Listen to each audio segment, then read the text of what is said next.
Indian reverse हो गया, drainage हो गया, ड्रेनेज ऑफ इंडिया हुआ क्या?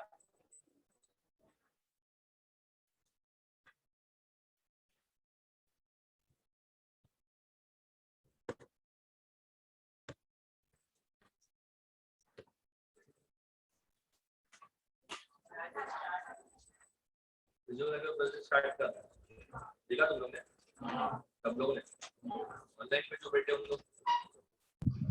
Yes sir. ठीक है पक्का? हाँ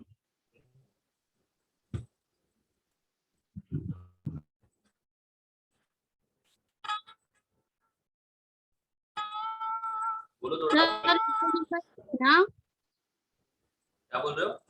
लेसन नंबर 3 ना? Lesson number 3 physiography Brazil. हाँ वो लिखा। अभी एक्सप्लेन करना है ना? मैप निकालो। Yes. Map number 2.2, map number 2.2 उसके बाद मैप नंबर 3.2,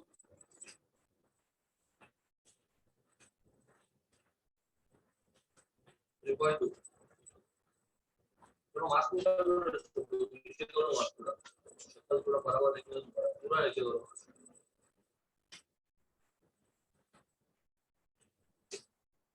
तो मालूम है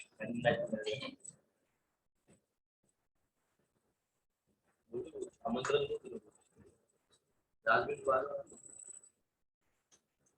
आरुष एक बात है तेरा उन्होंने लगा रोई की वैल्यू करते। सर आपका आवाज क्लियर नहीं आ रहा है। क्या गीता और करता पड़ा, कभी करता पड़ा। हाँ बोलो क्या हुआ? सर आपका आवाज क्लियर नहीं आ रहा है बीच बीच में। क्लियर नहीं आ रहा है क्या? हाँ उसको अपन क्लियर करते, अभी फिल्टर लगा दे उसको क्या?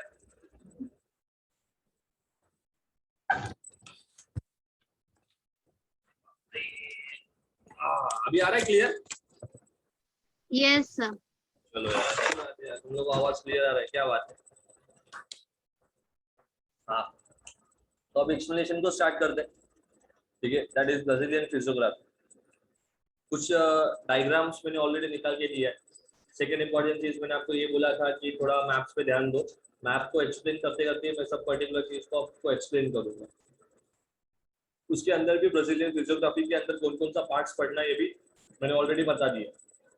Guana islands, Amazon river basin, Brazilian highland, escarpment, Pantanal. आपने सब मार्क किया है ये नहीं किया है? किया है ना मार्क ये सब? ठीक है। अभी सेकेंड इंपॉर्टेंट चीज, ये तो आप लोगों का पर्टिकुलर पार्ट ये हो गया। सेकेंड थिंग, अपने को ड्रेनेज वाला पार्ट देखना है, drainage of India, drainage of Brazil. मुझे लगता है ड्रेनेज वाला पार्ट जो है वो नेक्स्ट लेक्चर में पूरा खत्म होना चाहिए, पूरा वाइंड अप होना चाहिए ड्रेनेज वाला part. So that I can start with chapter number 4. ठीक है। अभी सबसे पहले ब्राजील को देखते हैं, फिजियोग्राफी ऑफ ब्राजील। ठीक है, the physiography of Brazil is basically divided.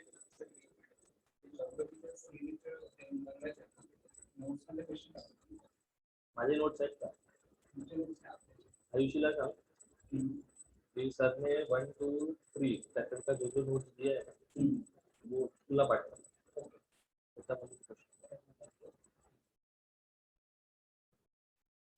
हाँ, physiography of Brazil basically it is divided into 5 parts.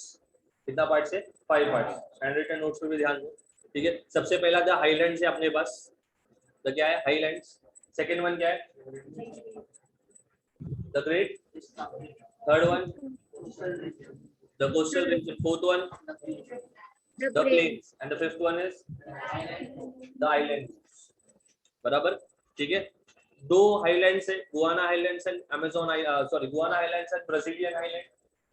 दो प्लेन्स है, एक है पैंटानल और एक है Amazon river basin, Amazon plain, जिसको अमेज़न रिवर बेसिन को अपन बोलते हैं अमेज़न प्लेन। पूरा लिखा है ना आपने ब्राजीलियन फिजियोग्राफी? नहीं लिखा है कुछ ना कुछ तो बाकी रहेगा, ये पता था। अरे ठीक है, पूरा मैंने भेजा काय को था? ऐसा छोटा छोटा चीज का दिमाग खराब होता है यार, पहले ही बोल रहा हूँ मैंने, पूरा प्रोवाइड किया है तो पूरा तेरे पास होना चाहिए। हाईलाइंस पे देखते हैं सबसे पहला, ठीक है। अगर फिगर नंबर 3.2 पे ध्यान दोगे तो एक ब्राजीलियन हाईलैंड दिखेगा, एक गुआना हाईलैंड दिखेगा मैप के अंदर, दिखा आपको? उसमें से एक हाईलैंड नॉर्थ में, गुआना हाईलैंड देखो ऊपर नॉर्थ में, और ब्राजीलियन हाईलैंड नीचे साउथ में। कहाँ पे? साउथ। वो आपको जो येलो कलर का पार्ट दिख रहा है ना मैप के अंदर, येलो कलर जो पार्ट है वो पूरा ब्राजीलियन हाईलैंड है। क्या है वो? पूरा ब्राजीलियन हाईलैंड, ठीक है। आगे बढ़ता हूँ। अभी हाईलैंड्स मतलब क्या? हाईलैंड्स मतलब क्या होता है? सी लेवल, ये सी लेवल है, ठीक है। सी लेवल, सी लेवल से जो एरिया ऐसा ऊपर लोकेटेड है, कहाँ पे लोकेटेड है? ऊपर, that is more than 500 meters. Sea level से जो एरिया 500 मीटर्स के हाइट पे लोकेटेड है ऊपर, उसको मैं बोलूंगा हाईलैंड्स। क्या बोलूंगा मैं?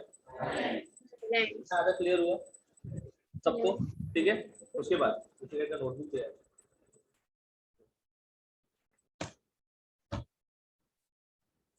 तो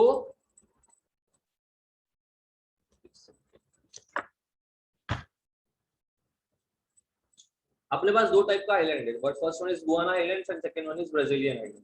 अबे दोनों आइलैंड्स को अपने को थोड़ा ब्रीफ में पढ़ना। क्या करना है? ब्रीफ में। अब ये नॉर्थ में जो गुआना आइलैंड्स आ रहा है फिगर नंबर 3.3 में, जो नॉर्थ में गुआना आइलैंड्स आ रहा है, क्या वो सिर्फ ब्राजील में है या ब्राजील के सराउंडिंग कंट्रीज में भी स्प्रेड है? सराउंडिंग एक्चुअली कंट्रीज में भी स्प्रेड है वो। उसका मेन पार्ट स्टार्ट होता है वेनेजुला से। कहां से स्टार्ट होता है? वेनेजुला से लेके फ्रेंच गुयाना है, वहां पे फ्रेंच गुयाना कि नहीं है? ठीक है। Yes. और कुछ थोड़ा बहुत पर्टिकुलर पार्ट है वो ब्राजील में आया, ठीक है। अगर समझो क्वेश्चन आता है कि ब्राजीलियन हाईलैंड का मेन इंपॉर्टेंट पार्ट कहां से स्टार्ट होता है, तो बोलने का ब्राजीलियन सॉरी गुआना हाईलैंड्स का मेन पार्ट स्टार्ट होता है वेनेजुला से। Venezuela is the neighbouring country of Brazil, ठीक है। फ्रेंच गुआना, वेनेजुला से लेके फ्रेंच गुआना, और थोड़ा बहुत पार्ट जो है वो नीचे की ब्राजील के अंदर आया, थोड़ा बहुत little bit part I can say that is approximately 20 to 25% area. समझता? समझता ना? समझ नहीं समझ रहे? कंफ्यूज होना इसलिए फिगर पे ध्यान दे और टॉपिक पे ध्यान दे। वहां पे उन्होंने मेंशन नहीं किया, लेकिन एक्सप्लेनेशन में उन्होंने मेंशन किया है कि नॉर्थ में जो गुआना हाईलैंड्स है, गुआना हाईलैंड्स का एरिया जो है वो ब्राजील के बाहर भी आता है। ब्राजील के बाहर भी आता है। ब्राजील के बाहर कहाँ पे आता है? तो अभी वेनेजुएला लिखा है ऊपर मैप में कि नहीं है? Yes. वेनेजुएला एक कंट्री है। क्या है? वेनेजुएला एक कंट्री है, नेबरिंग कंट्री है ब्राजील। वेनेजुएला यहाँ पे, फ्रेंच गुआना यहाँ पे है, वहां पे मैप में कि नहीं है? और Yes. थोड़ा बहुत पार्ट जो है वो गुआना हाईलैंड्स का कहाँ पे आया है? ब्राजील के अंदर आया, ब्राजील के अंदर आया। समझा यहाँ तक? ठीक है। अभी गुआना हाईलैंड्स देखो, वेनेजुएला और ब्राजील के बॉर्डर पे आपको एक ट्रायंगल दिखेगा मैप के अंदर, ब्लैक कलर का यह है वहां पे। वो ट्रायंगल का नाम है, मतलब वो पीक है। क्या है? पीक, माउंटेनियस हाईएस्ट पीक है वो पीक का नाम है पिको दी नेबलिना। क्या नाम है? Pico da Neblina. It is the highest peak of Brazil. It is the highest peak of Brazil. What is the height? 3014. 3014. 3014 meter is the height of क्या? Pico di Neblina. किसने पूछा? That is the highest peak of Brazil. बोलने का था Pico di Neblina is the highest peak of Brazil. What is the location of Pico di Neblina? बोलने का sir मैं map से डायरेक्टली मुझे दिखाई दे रहा है कि ये बॉर्डर पे लोकेटेड है। कौन से वाले बॉर्डर पे लोकेटेड है? हाँ, वेनेजुएला और ब्राजील के बॉर्डर पे लोकेटेड है। समझा कि नहीं समझा? पक्का? Yes. ये कहाँ पे लोकेटेड है? वेनेजुएला और ब्राजील के बॉर्डर पे ये पिको दी नेबलिना क्या है? लोकेटेड। ज्यादा क्लियर हुआ? ठीक है। अभी वो गुआना हाईलैंड्स का थोड़ा बहुत पार्ट जो ब्राजील के अंदर आया है नॉर्थ में, कहाँ पे आया? नॉर्थ में जो ब्राजीलियन सॉरी गुआना हाईलैंड्स के नॉर्थ में जो एरिया उसने ऑक्यूपाई किया, उसने ब्राजील का थोड़ा बहुत एरिया ऑक्यूपाई किया। कौन सा स्टेट्स का एरिया उसने ऑक्यूपाई किया? जरा फिगर नंबर 2.2 में देखो, नॉर्थ में ऐसा कौन कौन सा स्टेट्स आता है? रोराइमा का एरिया उसने ऑक्यूपाई किया है, पारा का एरिया उसने ऑक्यूपाई किया है, और अमपा का एरिया उसने ऑक्यूपाई किया। समझा? ठीक है। मतलब गुआना हाईलैंड्स जो ब्राजील में आया है, ब्राजील में जो गुआना हाईलैंड्स का पार्ट आया है, वहां से उसने 3 एरियाज को थोड़ा बहुत ऑक्यूपाई किया है। ब्राजील का नॉर्थ का 3 स्टेट्स को ऑक्यूपाई किया है, दैट इज रोराइमा, पारा एंड अमपा। ज्यादा क्लियर हुआ? पक्का? थोड़ा अभी अपने एक्सप्लेनेशन पे ध्यान दो थोड़ा नोटबुक के, ठीक है। मैंने वहां पे लिखा है Guiana highland, it is the main part of Guiana highland comes in Venezuela up to French Guiana. उसका देखो मैंने बोला है गुआना हाईलैंड्स का 20-25% पार्ट ब्राजील में आता है, बाकी रेस्ट जो 70% पार्ट है वो ब्राजील के बाहर आता है, ब्राजील के। तो इंपॉर्टेंट पार्ट ब्राजील के बाहर होगा ना, दैट इज 70%, और 30% यहाँ पे ब्राजील के अंदर। तो इंपॉर्टेंट पार्ट जो है दैट इज 70%, वो उसके नेबरिंग कंट्री से स्टार्ट होता है। नेबरिंग कंट्री का नाम क्या है? वेनेजुएला। वेनेजुएला से लेके फ्रेंच गुआना, 70% पार्ट ब्राजील के बाहर, और थोड़ा बहुत पार्ट है वो कहाँ पे आया है? ब्राजील के अंदर आया है। क्लियर हुआ? हाँ, पिको द नेबलिना गुआना आइलैंड का ही पार्ट।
ठीक है, पर्टिकुलर पार्ट को एक्सप्लेन कर रहा था कि गुआना आइलैंड्स का पार्ट, ठीक है फाइन। गुआना आइलैंड्स का पार्ट को एक्सप्लेन होगा कि गुआना आइलैंड्स का जो इंपॉर्टेंट पार्ट है वो ब्राजील के बाहर आता है, और थोड़ा बहुत पार्ट जो है गुआना आइलैंड का वो ब्राजील के नॉर्थ में आ गया है, ठीक है। और ब्राजील के नॉर्थ में जो गुआना आइलैंड्स का पार्ट आया है उसने 3 स्टेट्स को ऑक्यूपाई किया ब्राजील का, that is Roraima, Para and Amapa. ये तीनों भी स्टेट्स नॉर्थ में ब्राजील की, ठीक है। नेक्स्ट इंपॉर्टेंट पार्ट है अपना ब्राजीलियन हाईलैंड। क्या नाम है अपना? Brazilian highland. अभी हाईलैंड बोला उसने, क्या बोला है? मैंने बोला है सी लेवल से अप्रोक्सीमेट हाइट कितना रहेगा? 500 मीटर से ऊपर रहेगा वो जमीन, ठीक है। अभी जो जमीन का वो जो पर्टिकुलर लैंड है, वो लैंड का चारों तरफ का जो हाइट रहेगा वो सेम रहेगा, एक ऊपर रहेगा, एक नीचे रहेगा, एक थोड़ा हाइट वेरी होगा ना चारों डायरेक्शन का, सेम रहेगा? वेरी होगा। माउंटेन, अभी एक चीज है माउंटेन, माउंटेन का हाइट सेम रहता है हर जगह पे नहीं, कहीं पे माउंटेन का हाइट बड़ा होता है, कहीं पे माउंटेन का हाइट छोटा होता जाता है, फिर वापस बड़ा होता है। तो माउंटेन का हाइट क्या होता है? वेरी होता है। तो मीटर्स भी सेम रहेगा या वेरी होगा? वेरी होगा। वेरी मतलब क्या होगा? चेंज, अलग रहे। तो यहाँ पे बेसिकली ब्राजीलियन हाईलैंड क्या है? Brazilian highland. तो उसने बोला कि ब्राजीलियन हाईलैंड का चारों डायरेक्शन सेम नहीं है। चारों डायरेक्शन का हाइट क्या है? सेम नहीं। ईस्ट और साउथ वाला डायरेक्शन, ईस्ट और तो मार्कर है उधर नीचे।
हाँ बोल ना।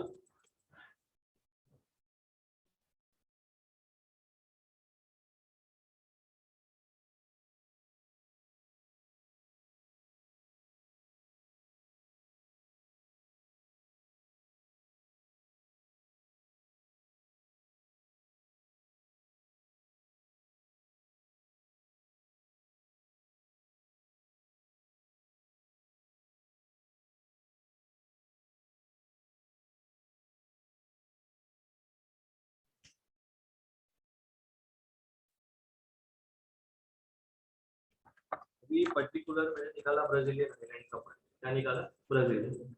ये हुआ नॉर्थ, ये हुआ साउथ, ये हुआ वेस्ट और ये क्या हुआ? ईस्ट। चारों जो डायरेक्शन, चारों का डायरेक्शन हाइट सेम रहेगा क्या? नहीं। उसने क्या बोला यहाँ पे कि सर ईस्ट वाला और साउथ वाला, ईस्ट वाला और साउथ वाला, ये जो हाइट है ना, ये वाला हाइट ईस्ट वाला और साउथ वाला, सर ये 1000 मीटर से क्या है? ज्यादा है। 1000 मीटर से क्या है? ज्यादा है। अब बचा कौन सा पार्ट? वेस्ट और नॉर्थ। उसने नीचे बोला other parts altitude is 500 meter to 1000 meter. मतलब वेस्ट वाला और ये नॉर्थ वाला जो हाइट है, ये वेस्ट वाला हुआ, नॉर्थ वाला, इनका हाइट 500 मीटर से लेके 1000 मीटर के बीच में हाइट वेरी हो रहा है ना, किसी में वेरी हो रहा है। क्या हो रहा है? चेंज। साउथ और ईस्ट का हाइट मुझे 1000 मीटर से ज्यादा मिल रहा है, बराबर है। और वेस्ट और नॉर्थ वाला जो हाइट है वो 500 टू 1000 के बीच में आ रहा है। तो यहाँ पे हाईलैंड, ब्राजीलियन हाईलैंड का हाइट क्या हो रहा है? वेरी हो रहा है, चेंज हो रहा है। अभी अपना ये पूरा कल्याण का लैंड सेम है, फ्लैट है पूरा, ऊपर नीचे, कहीं पे एरिया नीचे जा रहा है, कहीं पे एरिया ऊपर आ रहा है, ठीक है। तो सेम पर्टिकुलर पार्ट। तो आपने यहाँ पे लैंड का जो हाइट रहेगा सेम है? नहीं, चेंज हो रहा है लैंड का हाइट।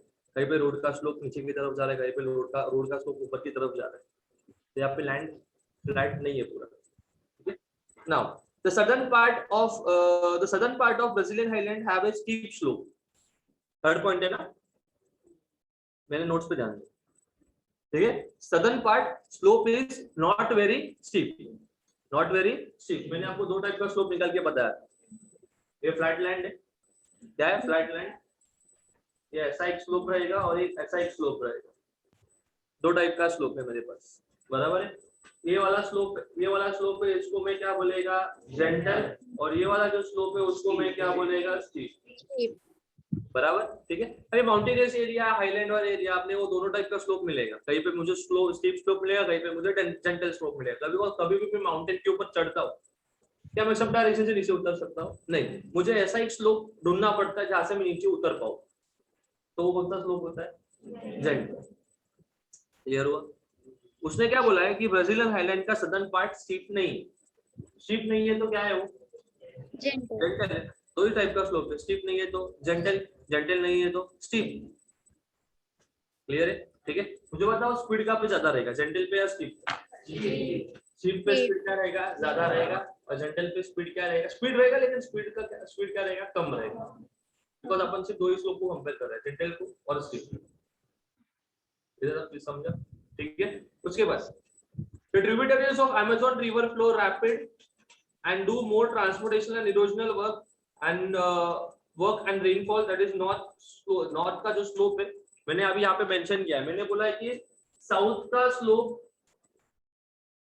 स्टीप नहीं है। नॉर्थ वाला स्लोप कैसा है? स्टीप है। नॉर्थ वाला स्लोप कैसा है? स्टीप। तो यहाँ से जो भी अमेज़न रिवर आएगा वो नॉर्थ वाला स्लोप कैसा है? स्टीप। तो यहाँ पे अमेज़न रिवर का फ्लो क्या रहेगा? नदर्न स्लोप पे स्पीड ज्यादा रहेगा या कम रहेगा? ज्यादा रहेगा स्पीड। और जब भी मैंने बोला, जब भी वाटर बॉडी का स्पीड ज्यादा होता है वो इरोजनल वर्क करता है। क्या करता है? और जब भी स्पीड उसका कम होगा वो क्या करेगा? डिपोजिशनल। रेनफॉल देखा रहेगा, बारिश हो रहा है, कंटिन्यू वाटर फ्लो हो रहा है ना, तो वो जो वाटर फ्लो हो रहा है, वाटर के अंदर सेडिमेंट से भी जा रहा है ना पानी के साथ, कि नहीं जा रहा? तो बारिश बंद होगी, वाटर का फ्लो बंद होएगा, तो पानी ने जो भी सब चीज कैरी किया रहेगा वो ऐसा रास्ते पे ऐसा रख दिया। वाले को क्या बोलते हैं अपन? और जो कैरी कर रहा है उसको क्या बोलते हैं? समझा कि नहीं समझा? ठीक है, fine. Now rivers flow the end portion of islands terminal and meet the Atlantic Ocean। अभी आप बोलोगे यहाँ पे देखो ये कोस्टल एरिया है, ब्राजीलियन आइलैंड के यहाँ पे, बराबर है? क्या है? Coastal area. अभी जो भी रिवर फ्लो होगा वो ब्राजीलियन आइलैंड को क्रॉस करके कहाँ पे जाएगा? अटलांटिक ओशन में चला जाएगा। ठीक है। Little part of the land extended in water is known as gulf और बे। एक लैंड होता है, लैंड का थोड़ा बहुत पार्ट भी अगर पानी में आया ना, पानी में थोड़ा बहुत भी पार्ट अगर पानी में आता है वो डायरेक्टली पार्ट को अपन बोलते हैं गल्फ। क्या बोलते हैं? गल्फ बोलो या बे बोलो, BAY। ठीक है। अभी अपना गुजरात का देखो, गुजरात को थोड़ा पार्ट पानी में आया ना, गुजरात वाला पार्ट देख, पूरे गुजरात स्टेट का थोड़ा बहुत पार्ट जो है वो पानी के अंदर आया, ऐसा वो वाला ये वाला पार्ट है।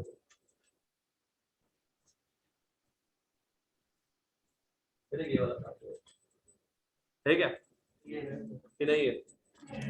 ये गुजरात का पार्ट, ये थोड़ा बहुत लैंड ऐसा पानी में आया ना, कि नहीं आया? तो इसको अपन डायरेक्टली क्या बोलेगा? गल्फ बोलो या तो फिर उसको बोलो बे। समझा कि नहीं समझा? समझा सर। गल्फ मतलब क्या? चलो, मेरा हाईलैंड्स वाला पार्ट खत्म। ठीक है। अभी मुझे बताओ, यहाँ पे है, ऊपर है गुआना हाईलैंड्स और यहाँ पे है ब्राजीलियन हाईलैंड। क्या है? गुआना हाईलैंड्स और ब्राजीलियन हाईलैंड के बीच में कौन सा रिवर प्रेजेंट है? अमेज़न रिवर प्रेजेंट है। तो बोलने का कि sir Amazon river is present between Guana Highlands and Brazilian highlands. Clear है? डाउट है कुछ? ब्राजीलियन हाईलैंड को 3 नाम है, क्या नाम है? एक तो सबसे पहला Brazilian highland, second one Brazilian shield, third one Brazilian plateau. सबसे पहला क्या? सेकंड वन, थर्ड वन, एक ही नाम अलग अलग है लेकिन एक ही एरिया है ये, जिसको अपन ओवरऑल बोलता है ब्राजीलियन हाईलैंड। क्या बोलते हैं? मैप दिख रहा है ना, map figure number 3.2, yellow colour का पार्ट दिख रहा है ना, वो मैप के अंदर वो ब्राजीलियन हाईलैंड है। क्या है? ब्राजीलियन हाईलैंड नॉर्थ के कोस्ट तक गया है क्या? ऊपर के कोस्ट तक गया है क्या? ऊपर के कोस्ट तक गया है ना, ऊपर वाले कोस्ट तक देखना, ऊपर वाले कोस्ट तक एक्सटेंड हुआ है वो। मतलब जहां तक येलोइश जो येलोइश कलर वाला पार्ट दिख रहा है उसको डायरेक्टली बोलेगा कि sir that is Brazilian highland. That's it. Clear हुआ? ठीक है, अभी बराबर ब्राजीलियन हाईलैंड है ना ये वाला पर्टिकुलर पार्ट, ब्राजीलियन हाईलैंड है ना, ये रब करता हूँ थोड़ा, ब्राजीलियन हाईलैंड ये देखो यहाँ पे ऐसा कुछ पार्ट रहेगा, क्या बोलते हैं उसको अपन, एस्कार्पमेंट, क्या बोलते हैं उसको अपन, एस्कार्पमेंट, है मैप में कि नहीं है? ठीक है, अभी आप बोलोगे सर एस्कार्पमेंट मतलब क्या, एस्कार्पमेंट मतलब क्या? ये जो लोग ऑनलाइन बैठे हैं प्लीज उन लोग अपना वीडियो चालू करो जल्दी, एक ही बार में एक ही चीज 10-10 बार बोलेगा नहीं मैं।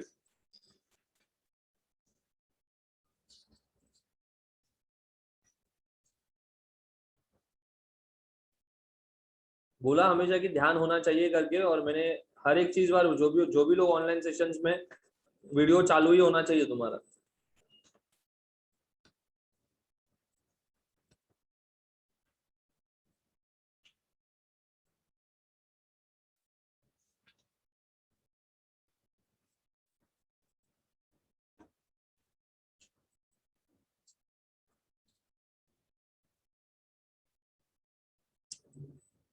प्राजक्ता, रोहन, अर्नव, झलक, प्रगति,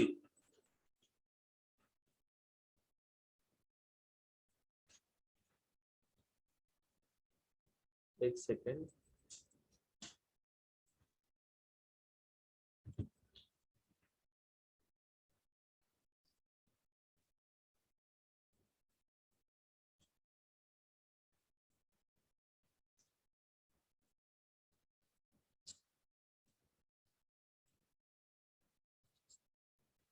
ज्यादा क्लियर हुआ?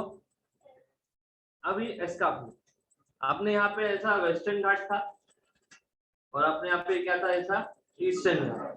अब ये वेस्टर्न घाट ईस्टर्न घाट क्या था, माउंटेनियस एरिया था, क्या था? वैसा एस्कार्पमेंट भी क्या है, माउंटेनियस एरिया। एस्कार्पमेंट भी क्या है, it is the one kind of mountainous area. ठीक है, अभी मुझे एक चीज कंपेयर करो और मुझे बताओ, एक इंडिया से ही कंपेयर करना है आपको, सबसे ज्यादा एरिया किसने ऑक्यूपाई की, वेस्टर्न घाट, अपने इंडिया के वेस्टर्न घाट ईस्टर्न घाट ने, या फिर एस्कार्पमेंट? इंडिया के वेस्टर्न घाट्स और ईस्टर्न घाट्स। वेस्टर्न घाट ईस्टर्न घाट ने बहुत एरिया ऑक्यूपाई किया, पूरा वेस्ट कोस्ट और पूरा ईस्ट कोस्ट। यहाँ पे एस्कार्पमेंट ने छोटा एरिया ऑक्यूपाई किया, बड़ा एरिया ऑक्यूपाई किया, छोटा सा एरिया। ठीक है, एक डायग्राम बनाता हूँ, सब दिशा अच्छा से मार्कर लिया।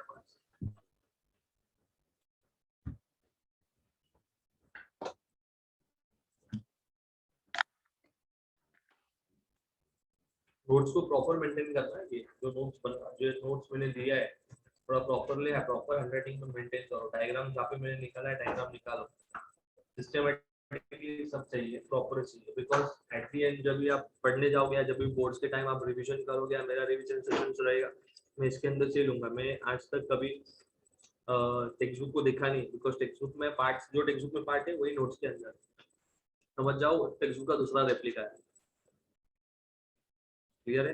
ठीक है, तो थोड़ा सा ध्यान, थोड़ा प्रॉपर मेंटेन करो, जहाँ पे डायग्राम है डायग्राम पेंसिल से प्रॉपरली बनाओ, एरोज जहाँ पे प्रॉपरली मैंने मेंशन किया प्रॉपर मेंशन करो, हैंडराइटिंग प्रॉपर होना चाहिए, that's it and nothing else. ठीक है, फाइन। अभी ये थोड़ा मैं कोस्टल एरिया निकालता हूँ यहाँ पे ब्राजील का, और यहाँ पे क्या है बेसिकली ये एस्कार्पमेंट, क्या है ये एस्कार्पमेंट, ये अंदर पूरा ऐसा ब्राजीलियन हाईलैंड है, ये ब्राजीलियन हाईलैंड है। अभी एस्कार्पमेंट का अगर मैं अलग सा डायग्राम निकालूं तो एस्कार्पमेंट मतलब ऐसा माउंटेनियस एरिया, क्या है, माउंटेनियस एरिया, बड़ा बड़ा माउंटेन्स वहाँ पे प्रेजेंट है, ज्यादा हाइट पे। What is the height of, कितना हाइट है माउंटेन्स का ज्यादा से ज्यादा,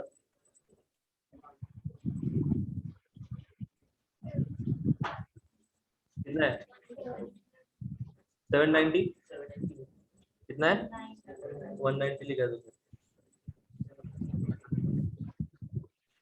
790 मीटर।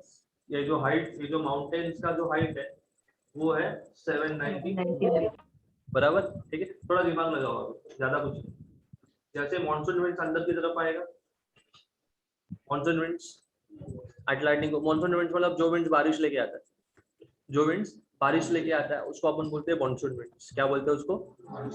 मुझे बताओ, ये यहाँ पे ये माउंटेन्स है ना ऐसा, या नहीं, ये माउंटेन्स है यहाँ पे ऐसा, तो क्या ये मॉनसून विंड यहाँ तक कोस्टल एरिया तक तो 100% आ जाएगा, लेकिन ये एस्कार्पमेंट के अंदर क्या वो 100% जाएगा?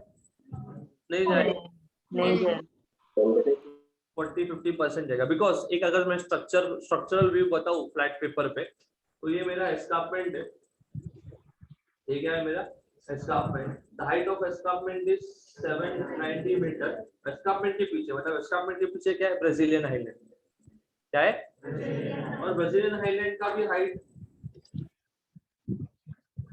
1000 मीटर से ज्यादा है। साउथ वाला हाइट क्या है? 1000 मीटर से ज्यादा। मतलब ये एस्कार्पमेंट हो गया, इसके पीछे ये एरिया भी, ये हाईलैंड भी ऐसा ऊपर रहेगा ना हाइट पे, ये नहीं रहेगा। ठीक है, यहाँ तक तो मॉनसून विंड पहुंचेगा बराबर।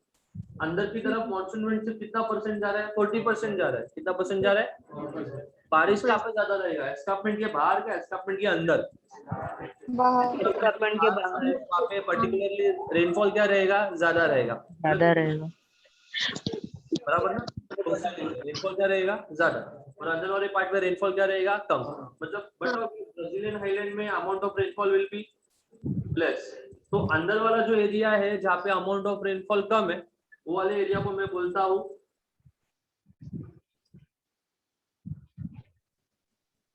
क्या बोलता हूँ मैं? Rain shadow area. मतलब मीनिंग है, मीनिंग बोलते हो ना sir, what is the meaning of rain shadow area? Rain shadow area मतलब जहाँ पे अमाउंट ऑफ रेनफॉल लेस। वो जो रेन शैडो एरिया उन्होंने ब्राजील वालों ने उन्होंने नाम दिया है वो एरिया को। क्या नाम दिया है? Rain shadow area. तो मीनिंग है रे, लेस रेनफॉल एरिया मतलब क्या? Rain shadow area. नाम दिया एक नाम। Now you are a boy, you are a girl. नाम दिया ना तुम लोगों को कि नहीं दिया? ठीक है, फाइन। तो यहाँ पे ये रेन शैडो एरिया जहाँ पे अमाउंट ऑफ रेनफॉल कम है, वहां पे उन्होंने नाम दिया, वो नाम है ड्रॉट बॉर्डरलैंड। क्या नाम दिया है? ड्रॉट मतलब ड्राई, सूखा। ड्रॉट मतलब क्या? ड्राई, सूखा। बारिश कम है ना अंदर कि ज्यादा है? तो आपको क्या लगता है?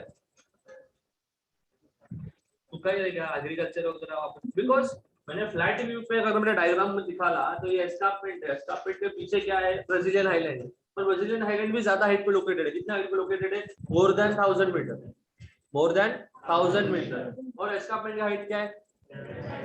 ऑलरेडी मॉनसून विंड्स ने एस्कार्पमेंट को क्रॉस किया है। हाइट वाले एरिया को क्या किया है? क्रॉस। पूरा क्रॉस नहीं किया, 40% क्रॉस किया। तो 40% को भी किसको क्रॉस करना है?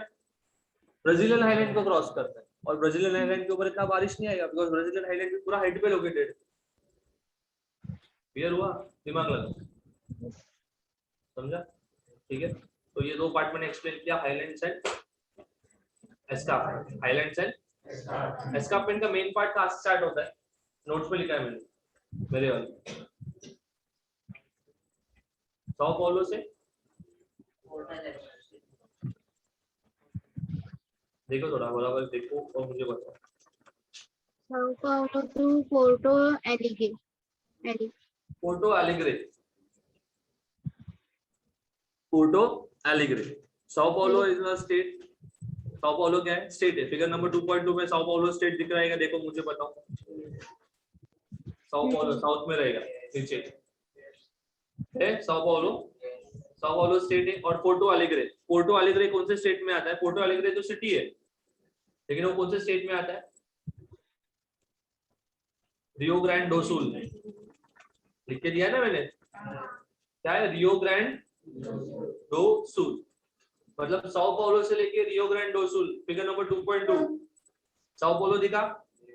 साओ पाउलो के नीचे जाओगे तो रियो ग्रैंड डो सुल है या नहीं है? मतलब स्टार्ट कहाँ से होता है? Sao Paulo. एंड कहाँ पे होता है? रियो ग्रैंड डो सुल। रियो ग्रैंड डो सुल के कौन से स्टेट में एंड होता है? Porto Alegre. Porto Alegre. Porto Alegre, Porto Alegre एक सिटी है वहां पे। क्या है? एक कौन सी सिटी कौन से स्टेट में लोकेटेड है? Rio grand. नाम अलग है, नाम स्पेल आउट करने के लिए डिफिकल्टी रहेगा, इसकी वजह से 2.2 और 3.2 के ऊपर मैंने हाथ रखने के लिए बोला था कि दोनों मैप्स को ऑब्जर्व करोगे। यहाँ तक समझा? 5 मिनट दे रहा हूँ। हाईलाइट्स और एस्कार्पमेंट दोनों तो पढ़ के होना चाहिए जल्दी। हाईलाइट्स और एस्कार्पमेंट, इधर जो मिस्टेक लिखा है किया है उसको पहले इधर रेक्टिफाई करो।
हो गया?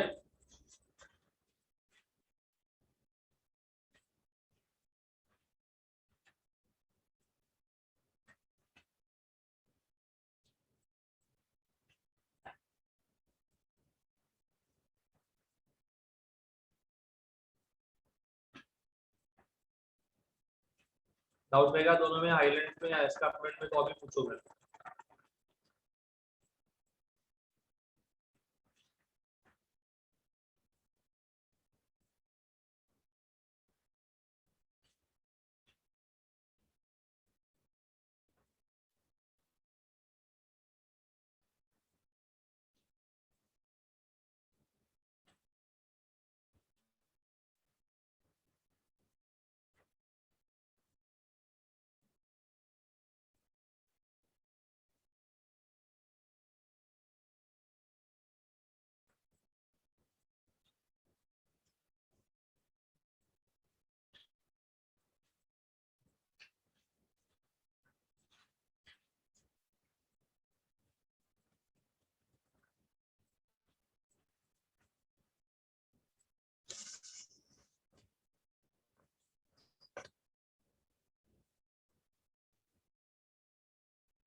इसके ऊपर भी शॉर्ट नोट लिखने के लिए आ जाएगा।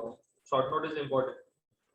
Right a short note on great escarpment और write a short note on the highlights. तो आपको दोनों एक्सप्लेन करने आना चाहिए, और दोनों को मैंने एक्सप्लेन कर दिया।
और टेक्स्ट बुक ओपन करो।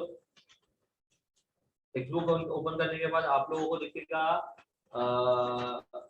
नेक्स्ट वाला पार्ट क्या है, the coastal plain. Coastal plain read करो, खुद से रीड करना और अपने नोट्स को देखना जो मैंने नोट्स लिख के दिया।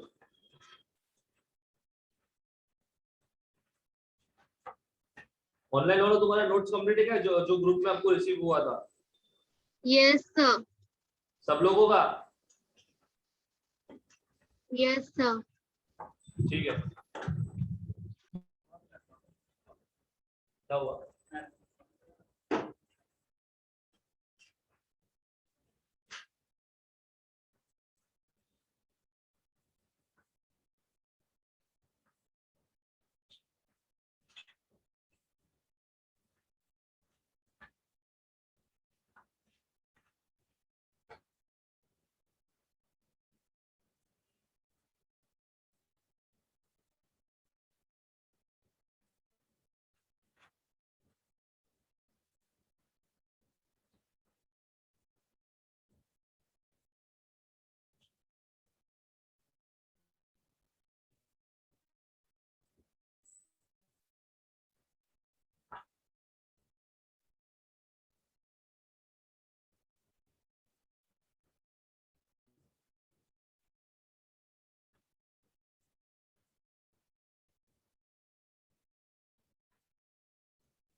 डन, रीड तो किया क्या एटलीस्ट वो पर्टिकुलर पार्ट क्या है करके? कितना क्वेश्चन एरिया आपको मेंशन किया है टेक्स्ट बुक में? टेक्स्ट बुक में नदन कोस्ट है, और टेक्स्ट बुक में नोट्स में मत जाओ, मैं टेक्स्ट बुक का पूछा। नदन एंड ईस्टर्न नॉर्दर्न को, साउथ ईस्टर्न। साउथ नहीं है, नदन एंड ईस्टर्न कोस्ट है सिर्फ, टेक्स्ट बुक वाला पूछ रहा हूँ मैं। ठीक है फाइन। Yes. लेकिन उन्होंने ये मेंशन नहीं किया कि आपका नदन कोस्ट कहाँ से स्टार्ट हो रहा है, सदर्न कोस्ट कहाँ से स्टार्ट हो रहा है। एक्चुअल में मैंने diagram निकाला है। So your voice is breaking. आपका वॉइस सर और वॉइस इज डायग्राम में वन नंबर दिख रहा है। मेरा इंटरनेट कनेक्शन शायद स्टेबल नहीं है। Now it is Audible. ये भी बीच में ब्रेक हो रहा है। अभी आ रहा है प्रॉपर आवाज? नहीं नहीं, ऐसे ब्रेक हो के आ रहा है। बाकी लोगों को आवाज आ रहा है? ब्रेक ही हो रहा है क्या? ब्रेक हो मुझे रहा यहाँ है। पे लिख के आ रहा है कि इंटरनेट इज नॉट स्टेबल करके। ओके, आपका वीडियो भी थोड़ा स्टक हो के आ रहा है, वॉइस इंटरनेट भी कनेक्शन ब्रेक हो रहा है। स्टेबल नहीं है। ओके,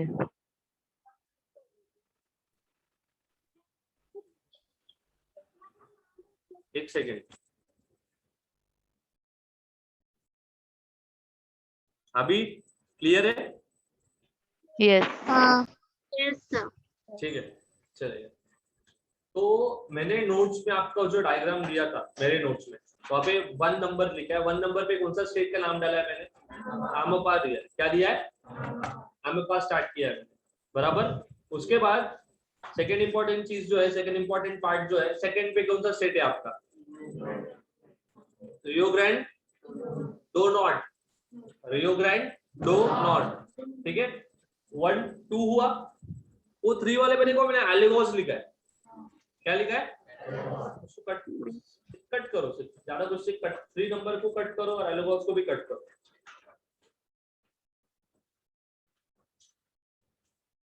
ज्यादा कटिंग नहीं करते, normal cut.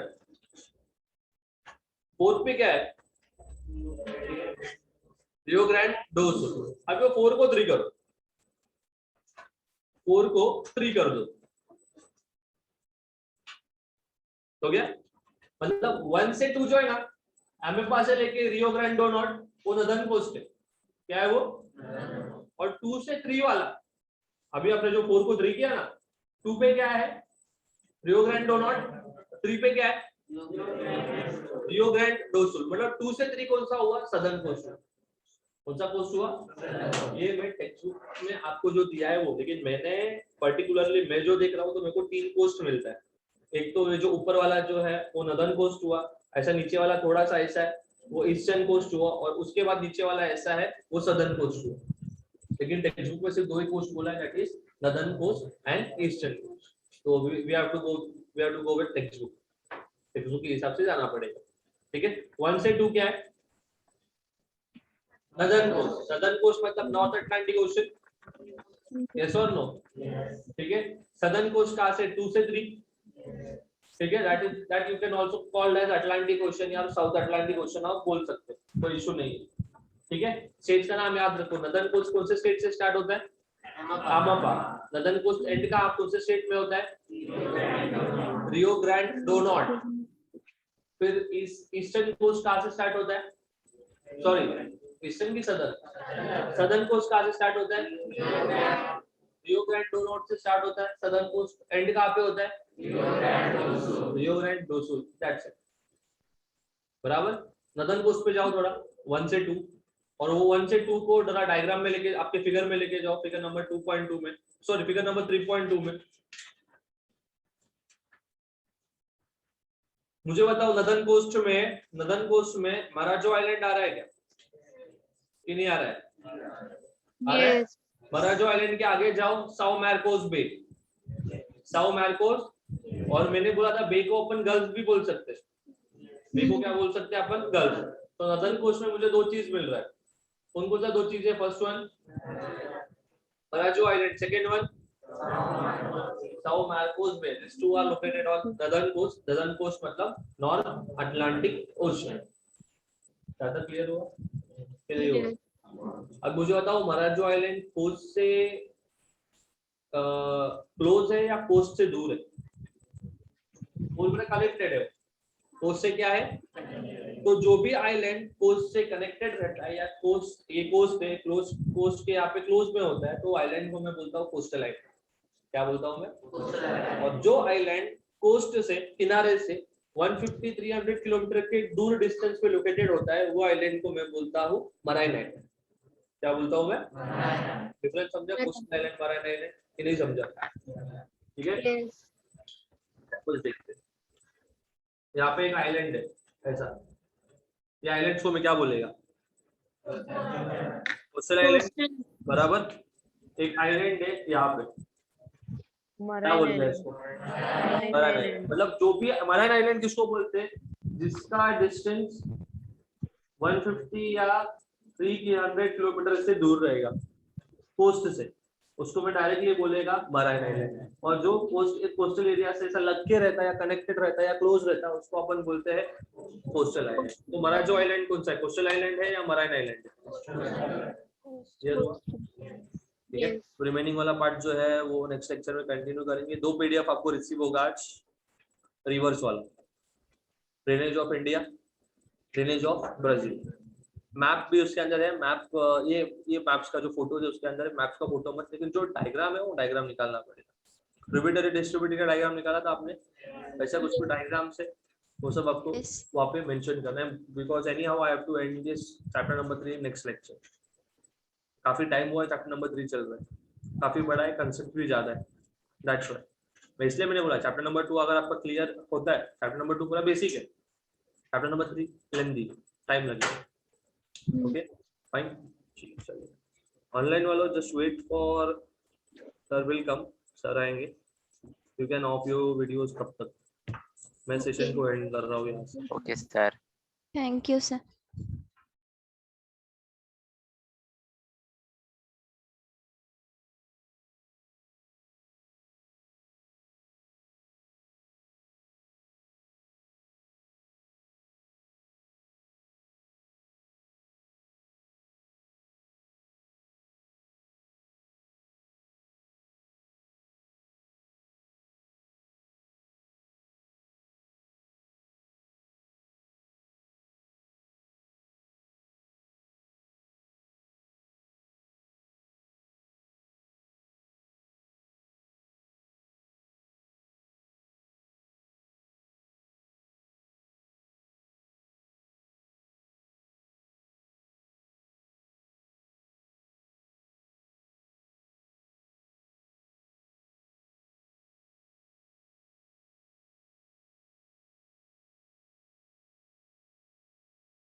Can you people hear me? आवाज आ रही है क्या? Yes. Yes. Hear me? Good afternoon, miss. Good afternoon, ma'am. Good afternoon, everyone. आज सब लोग रेनी डे की वजह से घर पे बैठ के लेक्चर अटेंड कर रहे हैं क्या? वो कैसे करते हैं? वो मुझे आइडिया नहीं था। मैंने तो पता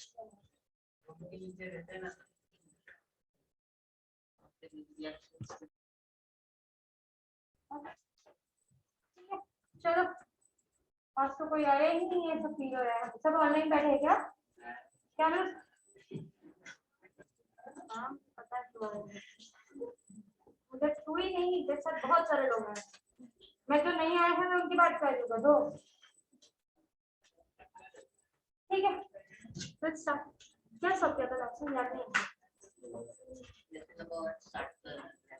नंबर 1 स्टार्ट। ग्रेविटेशन बोलने के बाद याद रखो गायब है। तूफान में फंसे हो गए सबके सब वहां पे।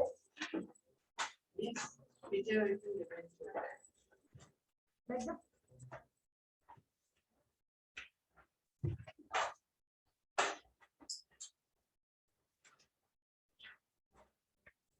और आगे नहीं रखा है।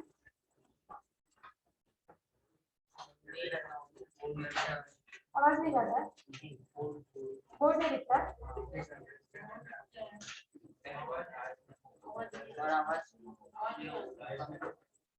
कैमरा ऑन करो सबके साथ। ये बहुत फोकस हो रहा है। ठीक है, कैमरा ऑन करो। अरे कैमरा ऑन कर। बहुत आगे रखा है, बहुत ही ज्यादा आगे रखा है। सेकंड मैच पे रख सकते हैं ना?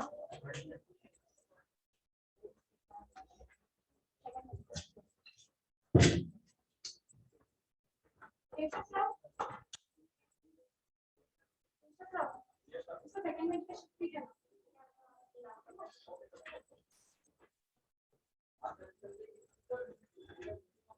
तुम बैठ क्यों हो? सेकंड चैप्टर का मैं ओरल नहीं ले सकती क्या? ये सेकंड का सकती है। उसके बाद ही जाता हूँ, बोल देता हूँ बच्चों को कि आज मैम को इन्फॉर्म कर दो, बोलो कि कल तक काम मिल जाएगा पर ऑनलाइन कर देते हैं। ऐसा है 3 बजे का। हाँ 3 से 4 टाइम में।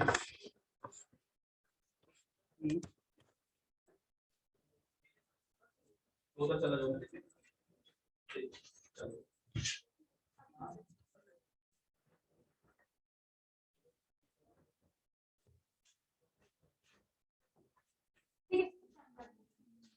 चलो देखो सेकंड चैप्टर में कुछ डाउट है तो पूछ के लो। चैप्टर में पढ़ाया बस डाउट है तो पूछ के लो।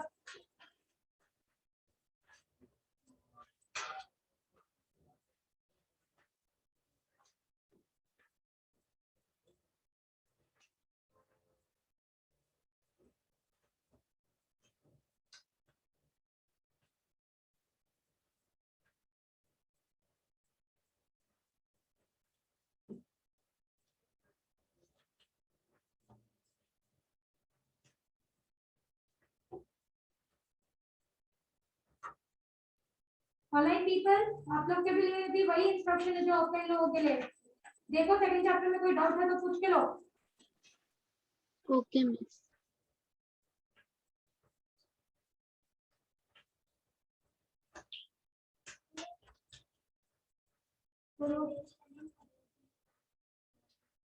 Relation in halogen family.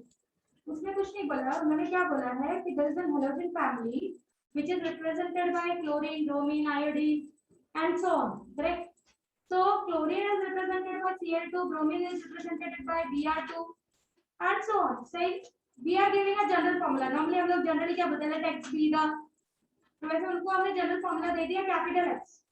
But we know that halogen family are in the form of Cl2, Br2, always नीचे एक 2 रहता है. So we have written it as X2. So X can be replaced by any of the halogen family. Cl से replace कर दो तो Cl2 हो जाएगा. Br से replace कर दो तो Br2 हो जाएगा. Are you understanding what I'm trying to say? समझा?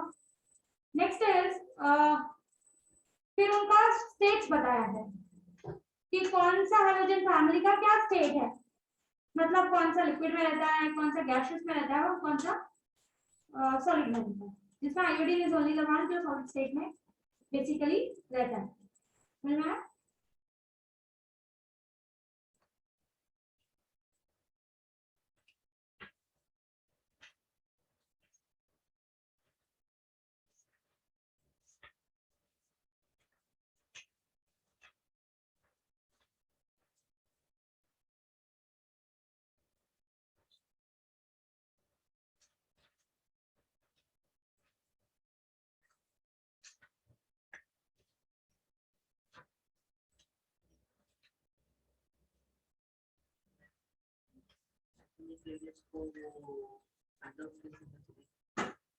There are different versions of ion particles.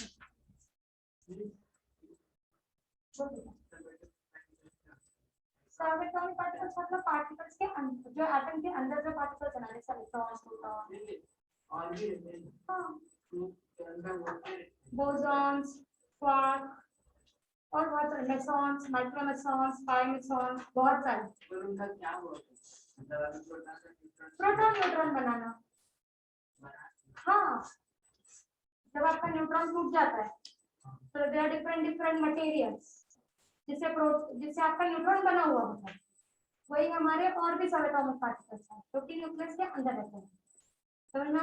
वैसे ही प्रोटॉन की कुछ छोटी छोटी चीजें, ये सब थ्योरी है, किसी ने ऐसा कभी देखा नहीं है, बट ये डिटेक्ट हुए मतलब कुछ मशीन्स के थ्रू डिटेक्ट किया गया है, कुछ इक्वेशंस के थ्रू डिटेक्ट किया गया है, जैसे कि there are particles called as neutrino, समझे? So there are different particles जिसके हेल्प से ये न्यूट्रॉन, प्रोटॉन, इलेक्ट्रॉन बने हैं। पर हमको इनके बारे में कोई ग्रेट डिटेल हमने आज तक कभी इलेक्ट्रॉन नहीं देखा। इलेक्ट्रॉन छोड़ो, हमने कभी ऐसा एक सिंगल एटम नहीं देखा। We have not seen them, कुछ भी नहीं देखा हमने। बट ये सब थीसिस जो हमारी है ना, जो हम पढ़ रहे हैं, वो कहीं ना कहीं अप्लाई होती है और वैसा रिजल्ट दिख रहा है, तो हमने जो एज्यूम किया है वो फॉलो हो रहा है।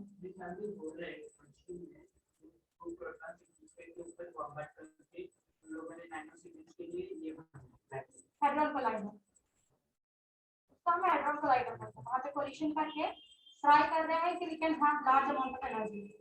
बहुत सारी कंट्रीज उस प्रोजेक्ट में एसोसिएटेड है। एग्जैक्टली प्रोजेक्ट कहाँ है इसका नाम भूल गई हूँ मैं, काफी बड़ा प्रोजेक्ट बनाया हुआ है, हेड्रॉन कोलाइडर, बहुत पैसा लगा हुआ है उसमें, और वहाँ का टेम्परेचर सन के टेम्परेचर से कई गुना ज्यादा है वो जो मशीन सेटअप की गई है। तो इट्स अ बिग प्रोजेक्ट। तो वहाँ पर वो वही ट्राई कर रहे हैं कि अगर दो प्रोटॉन्स एक दूसरे से या कोई भी दो सब पार्टिकल्स एक दूसरे से टकराते हैं, actually hadron collider is basically I think for neutron, I need to check it out. वहाँ पर दो सब एटॉमिक पार्टिकल्स को टकरा कर they are trying to have a large amount of energy. अगर वो जनरेट हो जाता है तो हमारे पास कभी भी एनर्जी की कमी नहीं पड़ेगी। लाइक जो इलेक्ट्रिसिटी का बिल वगैरह आप लोग पे करते हो, वो कुछ ऐसी जगहों से बनाने की कोशिश की जाएगी जहाँ पर बहुत सारी एनर्जी है।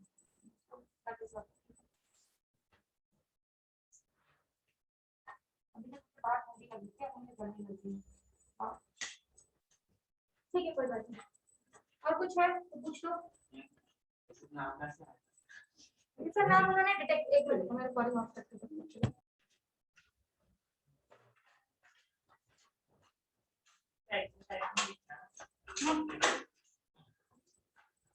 ये क्या है? Yes, gravitation.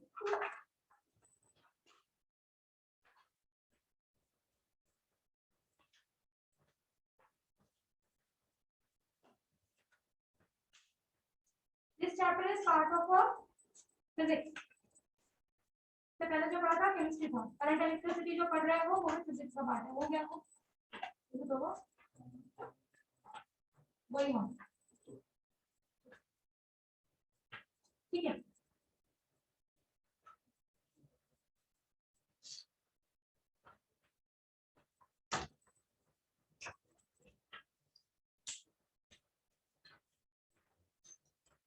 ठीक है, यो एवरीवन।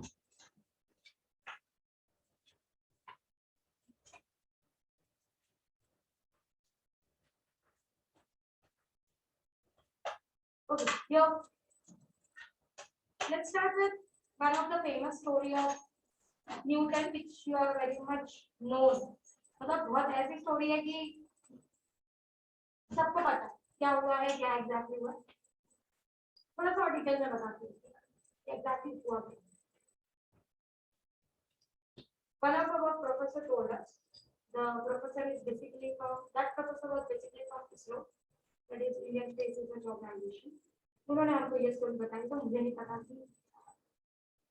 पता कि वो कितनी सही है कितनी गलत है, वो तो वो इसरो के प्रोफेसर को ही पता होगी। That person is a scientist in ISRO, जिन्होंने हमारा लेक्चर लिया था तब हमको उन्होंने ये स्टोरी बताई। So what was the story according to him? Because Newton was very dull student of his class. अपनी क्लास का बहुत ही dull student में था। He was not a scholar, something like that. And he got a fight with one of the topper of the class. Class के topper के साथ Newton की लड़ाई हो गई। अब जब क्लास के टॉपर के साथ न्यूटन की लड़ाई हो गई तो लड़ाई होने के बाद फिर principal enters into the class and Newton और उसकी लड़ाई के बारे में जो भी था वो पता चला। तो जो प्रिंसिपल था उन्होंने क्या किया, उन्होंने न्यूटन को एक झपट मारा और क्लास से बाहर निकाल दिया। ठीक है, because of course somewhere partiality goes into the picture, which you can name it as a partiality. कि उसका था कि Newton is not studying, is not a studious boy, इसको क्लास से निकाला जा सकता है, क्लास से निकाल दिया। See, basically उसको क्लास से निकालने के पीछे there was a reason. ये टॉपर पढ़ने में अच्छा था और ये थोड़ा पढ़ाई में कम था, तो जब भी एक मस्तीखोर बच्चा और एक पढ़ने वाले बच्चे के बीच में जो लड़ाई होती है तो बेसिकली मस्तीखोर वाले का नाम ज्यादा तरीके से आता है। ये रीजन वर्ड बोलने का ये रीजन था कि इस वर्ल्ड में जो भी हो रहा है, whatever is taking place inside this world, सबके पीछे रीजन है, सब चीज के पीछे रीजन है। मतलब कोई भी ऐसी चीज नहीं है जो समझाई नहीं जा सकती। इस दुनिया में ऐसी कोई भी चीज नहीं है जो समझाई नहीं जा सकती। इवन ये यूनिवर्स क्यों बना है उसका भी एक्सप्लेनेशन, बट हमें नहीं। मतलब कोई चीज अगर नहीं समझा पा रहे हैं हम, तो इसका मतलब ये नहीं है कि उसका एग्जिस्टेंस नहीं है, उसका एक्सप्लेनेशन नहीं है। इसका मतलब ये है कि हम उसे एक्सप्लेन नहीं कर पाते। लाइक सम पीपल से गॉड एग्जिस्ट, सम पीपल से God do not exist, but दोनों में से किसी भी चीज का प्रूफ नहीं है। गॉड के एग्जिस्टेंस का भी प्रूफ नहीं है और गॉड के नॉन एग्जिस्टेंस का भी प्रूफ नहीं है। अब गॉड के एग्जिस्टेंस का प्रूफ ये है कि ये सिस्टम, ये जो जिस दुनिया में आप रह रहे हैं, ये इस तरीके से बना हुआ है। Not going ahead to the spirituality, मेरा तो कोई फंडा नहीं है, मुझे फिजिक्स सिखाना है, मुझे स्पिरिचुअल लाइन में लेके जाने का मेरा कोई मूड नहीं है, कोई मोटो नहीं है, किसी गॉड पे मेरा कोई कमेंट नहीं है। For me God is one. Why I am saying that, why I do believe is ये पूरा जो सिस्टम है, बीइंग अ फिजिक्स पर्सन, मैं बेसिकली फिजिक्स की स्टूडेंट हूँ, फिजिक्स पढ़ती हूँ, फिजिक्स पे ही मेरा रिसर्च है, मैं केमिस्ट्री से बिलोंग नहीं करती। So being a physics person, जितनी भी चीजों को मैं आज तक समझ पाई, अब तो तुमसे बहुत ज्यादा नॉलेज मेरे पास होगा और मेरे से बहुत ज्यादा नॉलेज जो टीचर्स मुझे पढ़ा रहे हैं उनके पास होगा। तो somewhere even I am a student, जिनके नीचे मैं रिसर्च करती हूँ, जिनके नीचे मैं प्रोजेक्ट करती हूँ, उनके लिए मैं स्टूडेंट हूँ। जितनी भी चीजें मैं समझ पाई हूँ आज तक फिजिक्स को लेकर, मुझे यही समझा है कि इतना सिस्टमैटिक कोई चीज कैसे हो सकता है। How something can be so systematic? Before entering into the physics, I would like to discuss it. मैं कोई भी फिजिक्स का चैप्टर पढ़ाने से पहले या फिजिक्स स्टार्ट करने से पहले मेरा बेसिक मोटो होता है कि फिजिक्स है क्या? What is physics? Physics is, हमको ऐसा लगता है मैम इतना इरिटेट हो चुके हैं, एक ही चैप्टर पढ़ा और 9th में बहुत कुछ पढ़ लिया, उससे हम लोग को ये समझ में आता है कि हमारे पास की चीज तो इजीली नहीं है, तब पढ़ता है थोड़ा समझने के लिए, लिखने के लिए। But what is physics? Physics is something which is taking place in your environment. आपके आजू-बाजू जो चीजें हो रही है ना, वही है। ये जो फिजिक्स सब्जेक्ट है ना, वही चीज लेकर सिर्फ थियरी और मैथमेटिक्स के फॉर्म में छाप देते हैं। अगर आप समझो तो हम चल रहे हैं, हमने जो डिस्टेंस कवर किया उसको हमने डिस्टेंस के नाम से पढ़ लिया। हम जिस स्पीड से चल रहे हैं उसको हमने स्पीड के नाम से पढ़ लिया। तो फिजिक्स क्या करता है, जैसे मैं आपको पढ़ाने के लिए इंग्लिश यूज करती हूँ, हिंदी यूज करती हूँ, फिजिक्स मैथमेटिक्स और थ्योरी यूज करता है, यही डिफरेंस है। पर हम वही अटक जाते हैं क्योंकि वो मैथमेटिक्स यूज करता है। तो mathematics is basically a language for physics. Math जो है वो फिजिक्स के लिए एक लैंग्वेज है। बोलते हैं कि जिसको फिजिक्स आता है ना उसको बेसिकली मैथ आता है। बहुत अच्छा नहीं होता वो मैथ्स में और जरूरत भी नहीं, जितना रिक्वायरमेंट है उतना आता है। So everything has a reason. Why I said God do exist because इतनी सारी जगहों पर अगर तुम ऑब्जर्व करो तो चीजें इस तरीके से बनी हुई हैं और वो भी अपने आप। You can think about it how things are going on. अर्थ का एक बेसिक सिस्टम बनना, उसके अंदर जो भी ऑर्गेनिजम्स हैं उनका आना, छोटे से लेके बड़े ऑर्गेनिजम्स को अगर तुम उनको ऑब्जर्व करो उनका सिस्टम होना, ग्रेविटेशन का सिस्टम होना। ग्रेविटेशन ये जो है ना ये आपके अर्थ के लिए कितना बड़ा काम करता है सोच नहीं सकते। Before going ahead till that point, I would like to discuss the story of a Newton. Why he started thinking of and why you get back off. कि आप लोग क्यों पीछे थोड़े से हो जाते हो? And not only a subject known as physics, any of the subject that is applied to any of the subject. आप वही सब्जेक्ट में इंटरेस्टेड होते हो जिसके बारे में आप सोच पाते हो, जिसके बारे में आप सोचते ही नहीं। अगर आप किसी भी सब्जेक्ट के बारे में सोचते हो कोई भी सब्जेक्ट इंटरेस्टिंग नहीं लगेगा। ठीक है। So God exist, God do not exist, किसी के पास कोई प्रूफ नहीं है। बट बेसिकली इतनी सारी जो चीजें होती आई हैं वो जिस वे में जिस सिस्टम में होती आई है उसको भी आज तक कोई प्रूफ नहीं करता है कि how this particular thing is happening this way only.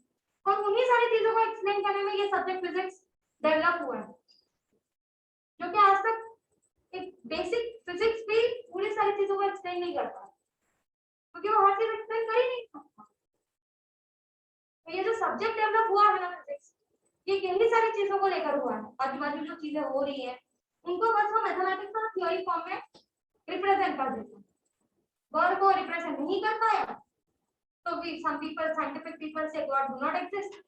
But जो बेस्ट साइंटिफिक पीपल होंगे जिनको साइंस का अच्छे से नॉलेज होगा वो कभी ये स्टेटमेंट यूज नहीं करेंगे कि गॉड डू नॉट एग्जिस्ट, क्योंकि साइंस पीपल कभी भी विदाउट प्रूफ किसी भी चीज पे कमेंट नहीं करते, never they do. But God exist का भी प्रूफ उनके पास नहीं है, पर उनके पास ये भी प्रूफ नहीं है कि ये सारी चीजें जो इतनी सिस्टमैटिक हो रही है वो क्यों हो रही है, who is responsible for it.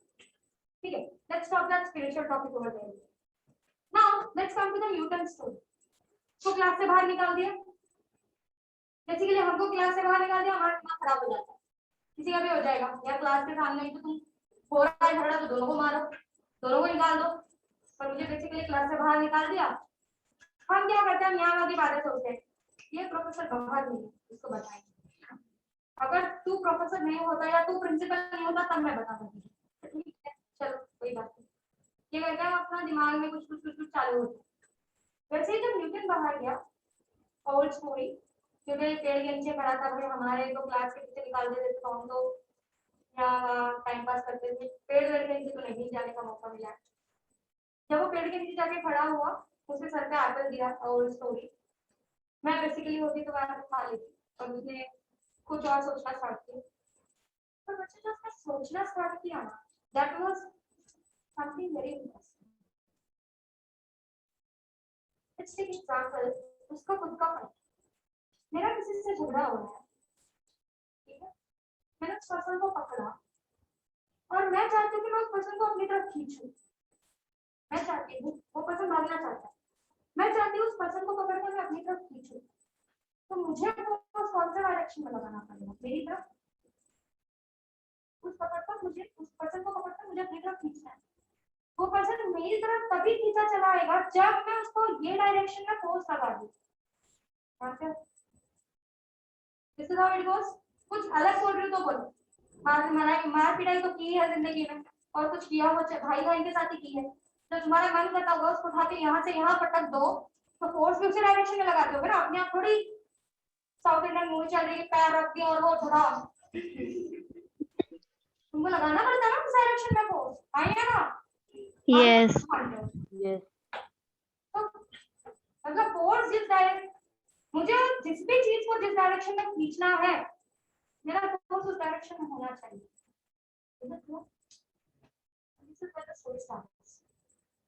सोचा जाए तो एप्पल ही याद रखने की जरूरत नहीं है, ये फिनोमेना तो हर जगह अप्लाइड है। मेरे को ये मार्कर यहाँ से उठाकर अगर यहाँ पर रखना है तो मेरे को ऐसा फोर्स अप्लाई करना पड़ेगा।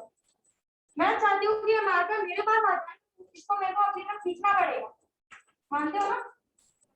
Yes. Same happen with the apple. अगर तो जो भी चीज है जब वो नीचे की तरफ गिरी, ये बहुत बेसिक फिनोमेना है, नीचे की तरफ गिरी लेफ्ट साइड में जा सकती थी कि नहीं जा सकती थी?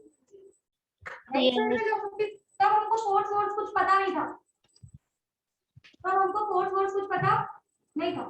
मेरा एक सिंपल क्वेश्चन है, it can go in this direction, it can go in this direction, it can go like this.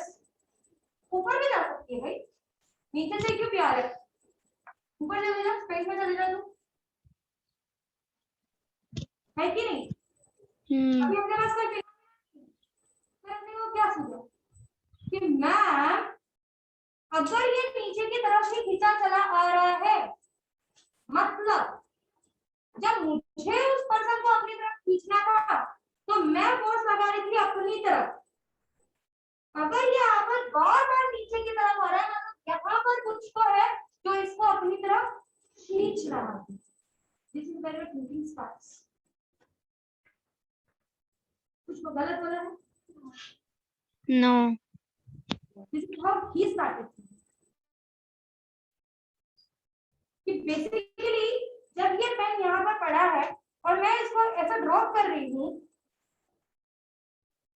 पर जब मुझे इसको उठाकर अपने पास लाना था तब तो मुझे फोर्स लगाना पड़ा, पर जब मैंने इसको छोड़ दिया तो सीधा नीचे चला गया, है कि नहीं? मतलब कुछ तो नीचे है जो उसको अपनी तरफ पकड़कर खींच रहा है। समझ में आया? That is when he came with the theory of gravity.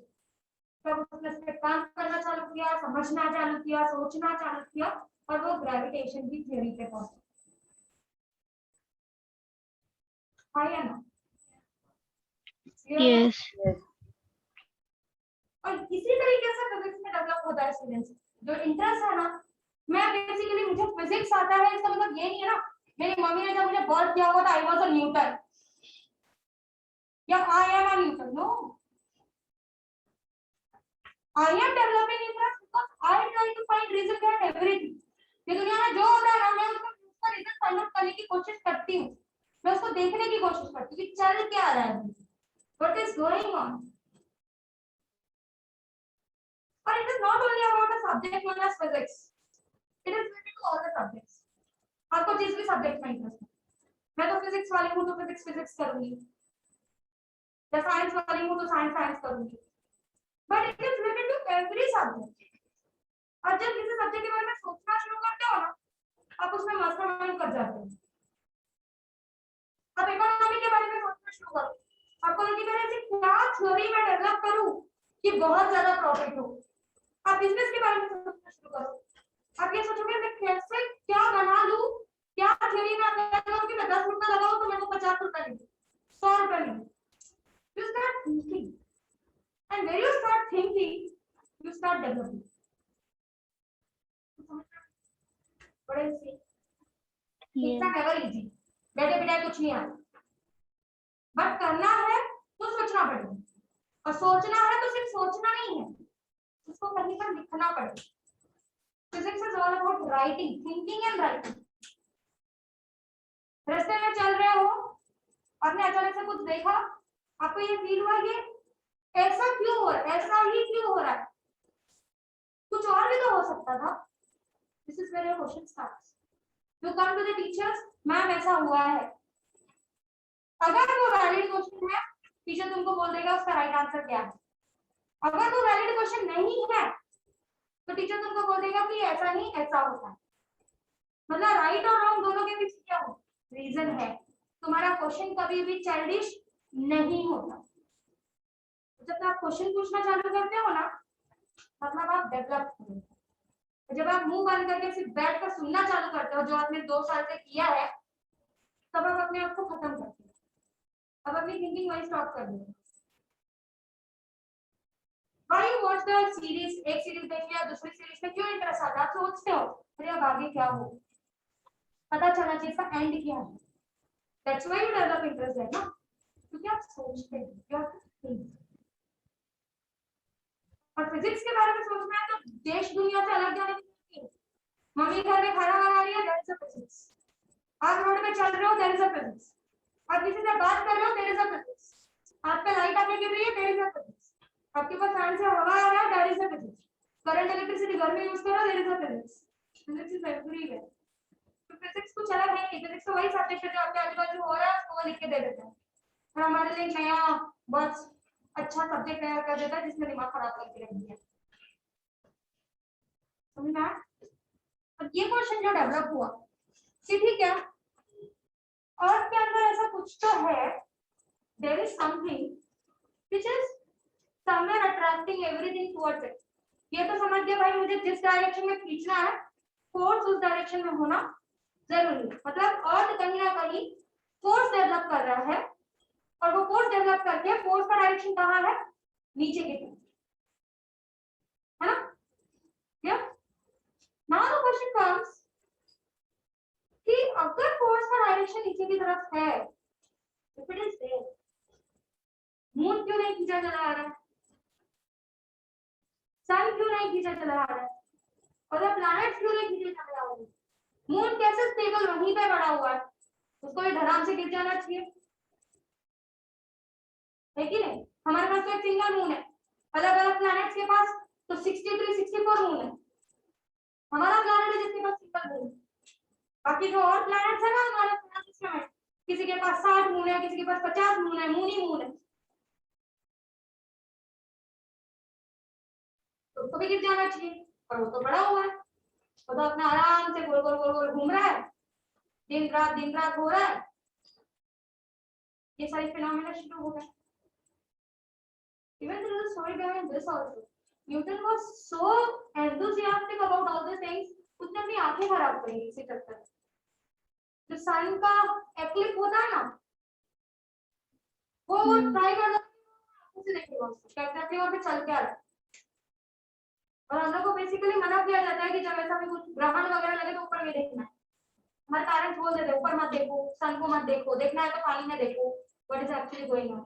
मेरे पेरेंट्स बोलते हैं, आई डोंट नो,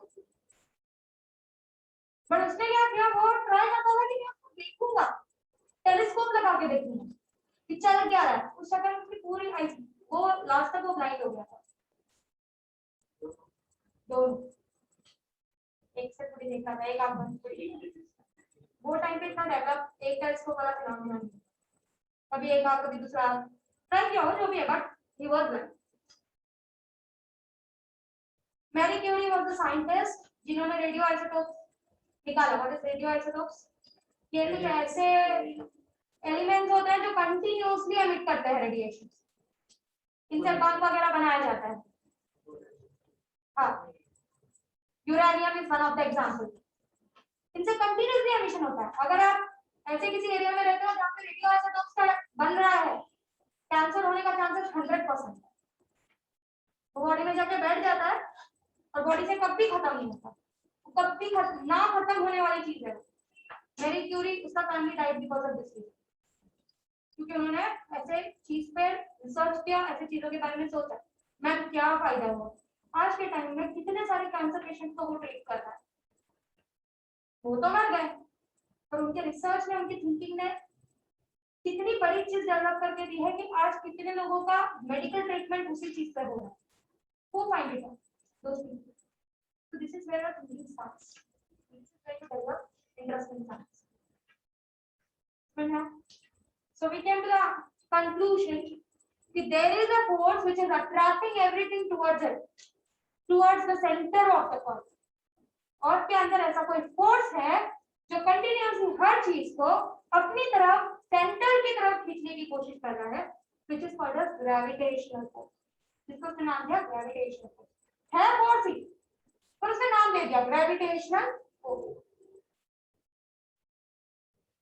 फिर उसके दिमाग में ये आया कि मून है, सन है, अदर प्लैनेट्स आर देयर, ये क्यों नहीं गिर रहा है, इनको भी ग्रेविटी से अट्रैक्शन मिलना चाहिए। और यही सारी चीजों को सोचते हुए वो चीजों की तरफ आगे बढ़ गया। तुम बता सकते हो भाई moon is not falling?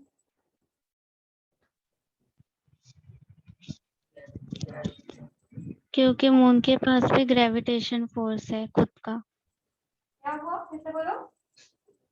Moon के पास भी खुद का थोड़ा सा ग्रेविटेशन थोड़ा फोर्स नहीं, है। बहुत है। मून के पास भी ग्रेविटेशन है, दैट इज वेरी ट्रू। इस दुनिया में, again coming to a single point, इस दुनिया में जितने भी मास है, ये बाद में प्रूव हुआ, इसमें मैं थोड़ा लेट आने वाली चीज है। इस दुनिया में जितने भी लोग हैं, सबके बीच में ग्रेविटेशन फोर्स है।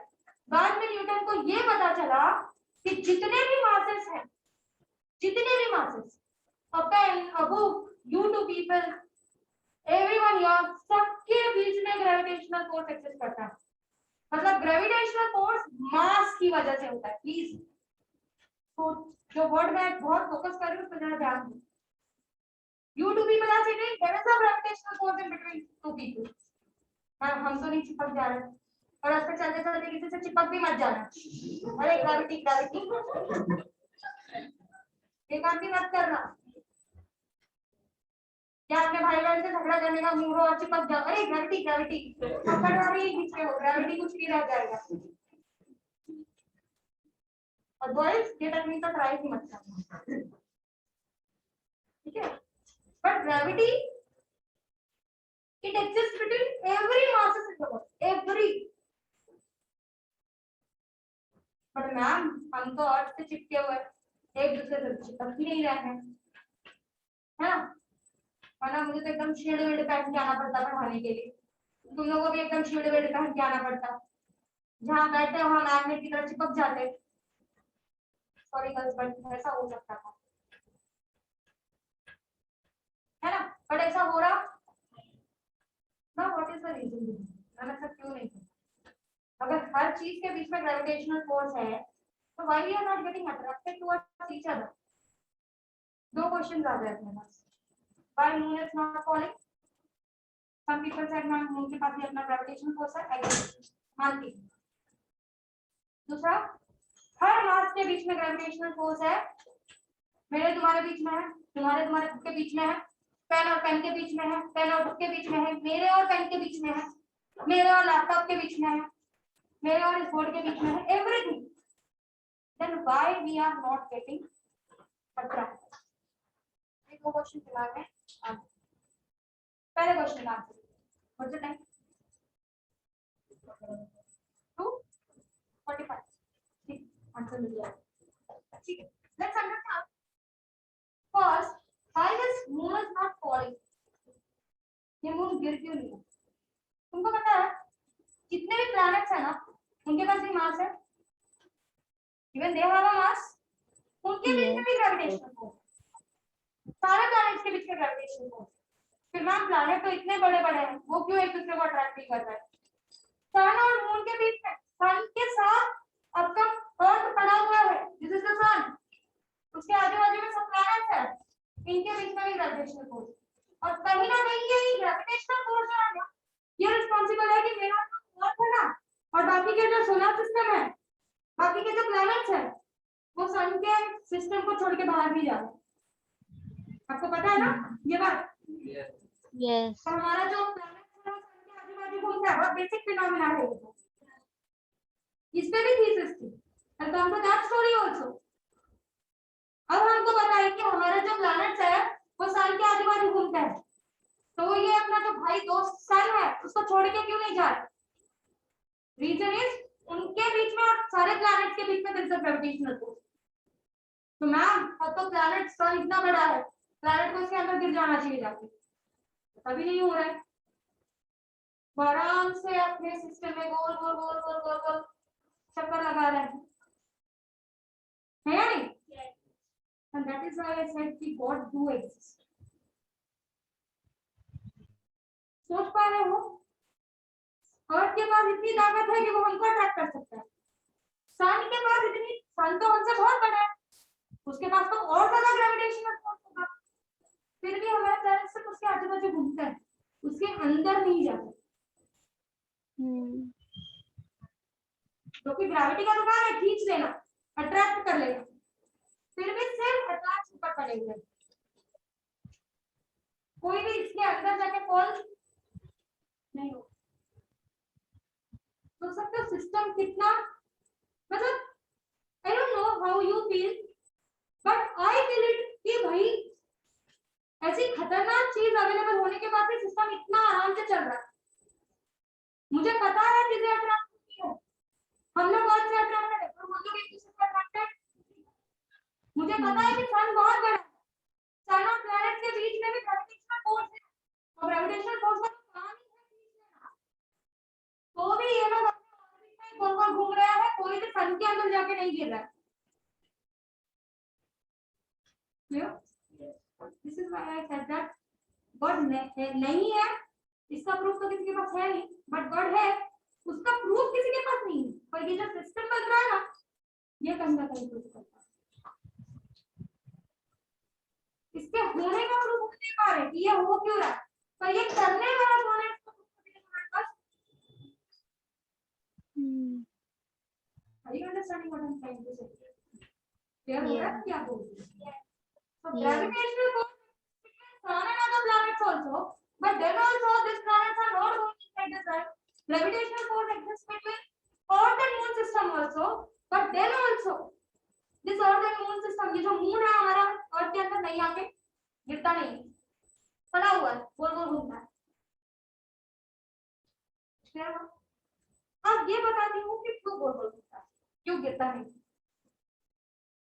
ये जो ये गोल गोल घूम रहा है ना कहीं, ये जो इसका मूवमेंट हो रहा है, ये रिस्पॉन्सिबल है कि मून आता है और के अंदर नहीं गिरता।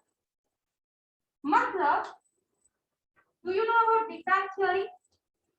थोड़ा बहुत पता है बिग बैंग थ्योरी के बारे में? ऑनलाइन पीपल किसी को पता है बिग बैंग थ्योरी के बारे में?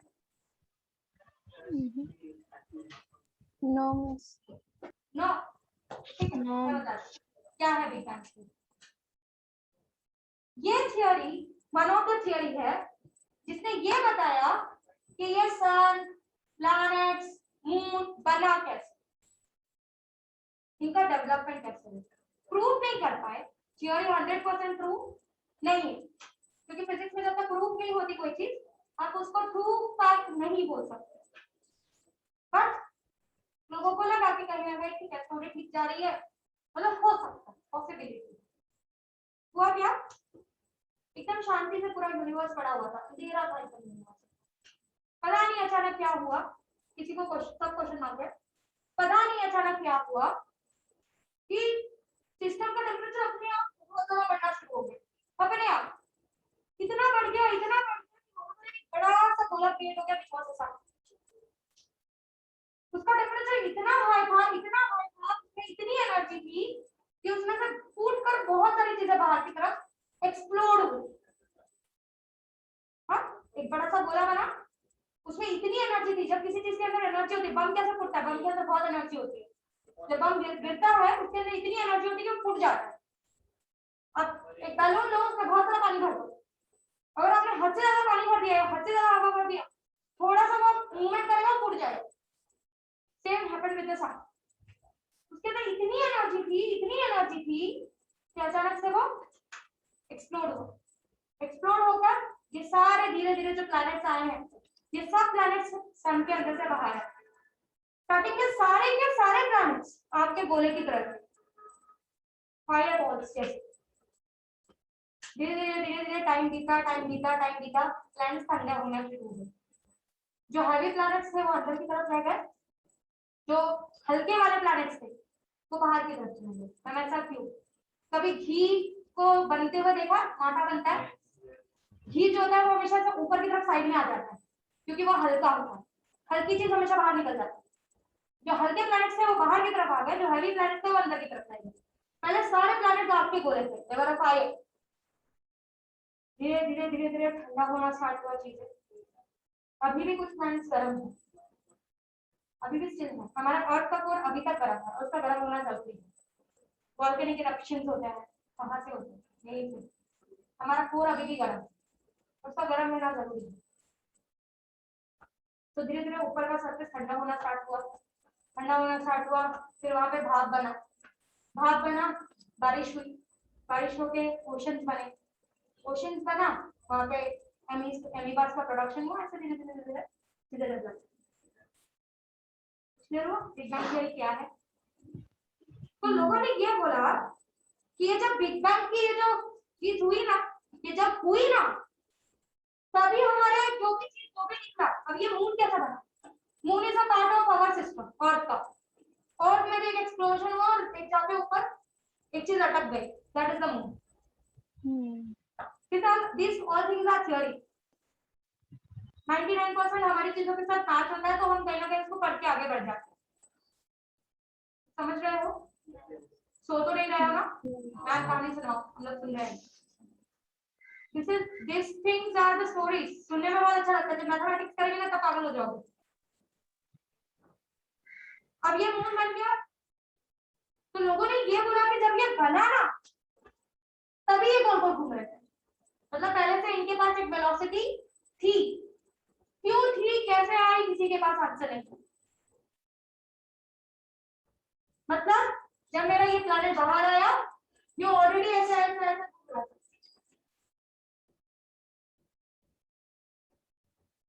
और कहीं ना कहीं यही घूमना रीजन है कि ये आकर वापस अंदर नहीं गिरा। Same with the moon. अगर ये मून कंटिन्यूसली मेरे अर्थ के बाजू में घूम नहीं रहा होता ना, तो मून मेरे ऊपर आकर, मेरे अर्थ के ऊपर आकर गिर जाता। पर उसका कहीं ना कहीं ये चलते रहना रिस्पॉन्सिबल है कि वो अर्थ की ग्रेविटी से अट्रैक्ट होकर अर्थ पे आकर नहीं गिर रहा। नाउ कैन यू थिंक कि क्या नटरा, बट ऑलरेडी वेलोसिटी उसके पास होने की वजह से ऑलरेडी वो मूव हो रहा है, इस वजह से वो आकर गिरा नहीं। मतलब एक चीज समझ सकते हो, जब उसको अटैक की तरफ अटैक करने की कोशिश कर रहा है, भाग जाए, फिर अटैक करने की कोशिश कर रहा है, भाग जाए, फिर अटैक करने की कोशिश कर रहा है, भाग जाए। इस तरीके से वो कंटिन्यूअसली भाग रहा है और अर्थ उसको अपनी तरफ खींच पा रहा नहीं। तो ये कहीं ना कहीं पहले से ये जो मूवमेंट हो रहा है ना, ये रिस्पॉन्सिबल है कि चीजें एक दूसरे के अंदर जाके गिर रही नहीं। क्लियर हुआ? अगर मून रुक जाए, Yes. अगर मून रुक जाए तो वो गिर जाएगा। तो ये जो मून कंटिन्यूअसली चल रहा है ना, वो रिस्पॉन्सिबल है कि वो वापस से आके अर्थ पे गिर रहा नहीं। अफेक्ट करती है। ये बहुत ऊपर की थ्योरी होगी, इसमें मैं फिलहाल नहीं आती। That is science based theory, I am not coming to that. तुम लोग समझ नहीं सकते और मेरे को समझाना नहीं। फिलहाल तुम लोग फील्ड देखो, इंटरेस्ट डेवलप हो गया तो इस फील्ड में आगे बढ़ जाओ, नहीं हुआ तो कुछ और पढ़ लेना। बीइंग अ टीचर मेरा काम है तुमको इस चैप्टर में इंटरेस्ट लाना। That's all. कि पहले मैं अच्छी अच्छी कहानी सुनाऊं, फिर तुमको मैथमेटिक्स करके तुम्हारे बैंड दूंगा। This is what is my work and this is what I always follow. पहले चैप्टर में इंटरेस्ट लाओ, फिर बच्चों को बताओ चैप्टर क्या है। आई नेवर पहला लेक्चर में पूरा कभी नहीं पढ़ा। जब तक तुमको समझेगा नहीं तुम क्या पढ़ने वाले हो, तब तक क्या मिलेगा पढ़ने का। पर तुमको समझ में आ रहा है तुमने आज क्या क्या सीखा। किसी डायरेक्शन में अगर कोई चीज पीछे चली आ रही है, वहां पर फोर्स एग्जिस्ट करता है, पहला। दूसरी चीज मून क्यों, दूसरा तुमने पढ़ा what is big bang theory है क्या। एग्जैक्टली एक्सप्लोजन हुआ, बाहर चीजें आई, बहुत गर्म थी, धीरे धीरे ठंडी हुई, राइट डेवलप हुआ। मून अर्थ के ऊपर इसलिए नहीं गिर रहा है क्योंकि मून कंटिन्यूअसली क्या कर रहा है, मूव कर रहा है। घूम रहा है। Same with everything. और ना देयर हो। नाउ द नेक्स्ट क्वेश्चन, हम लोग एक दूसरे से अट्रैक्ट करेंगे, इसको तुम लोग खुद प्रूव करोगे। Will prove it by yourself. तुम लोग ये देखोगे कि जब तुम सम सॉल्व करोगे, तुम लोग ये फाइंड आउट करोगे कि तुम्हारे बीच में फोर्स एग्जिस्ट करता है और उस फोर्स की वैल्यू इतनी कम है, इतनी कम है कि हम उसको फील करते हैं? मतलब नहीं it do exist. मेरे तुम्हारे बीच में, तुम दोनों के बीच में, हम सबके बीच में it do exist. बट हम वो वैल्यू इतनी कम होती है, मतलब अगर यहाँ पर कोई अगर एक चीटी चल रही होगी तो हमें पता है क्या वो कहाँ चल रही है? Can we see it? No, क्योंकि वो बहुत छोटी है। मतलब इसका मतलब ये तो नहीं है वो नहीं है वहाँ पे, है ना? बट हम देख पा रहे हैं, नहीं मतलब वो वैल्यू इतना कम है कि हमको फील होता नहीं।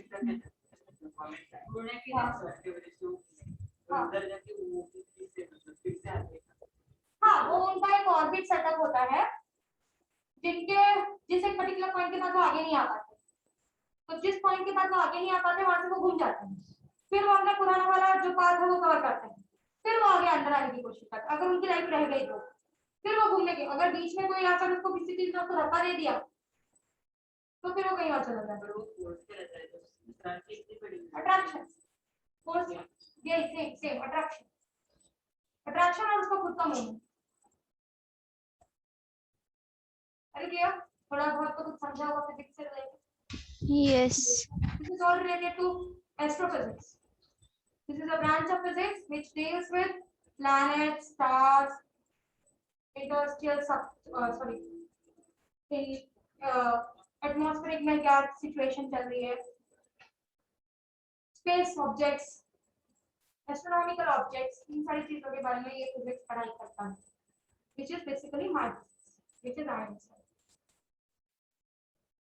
So this is how it goes. बोलो।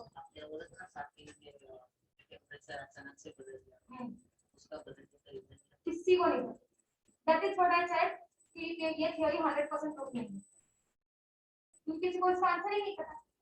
ऐसे कैसे अचानक से टेम्परेचर बढ़ता चला गया बढ़ता, और ये जो टेम्परेचर बढ़ने का इंस्टेंट है ना, पहले बहुत फास्ट हुआ, फिर आराम से होने लगा, मतलब ये इंस्टेंटली हुआ है।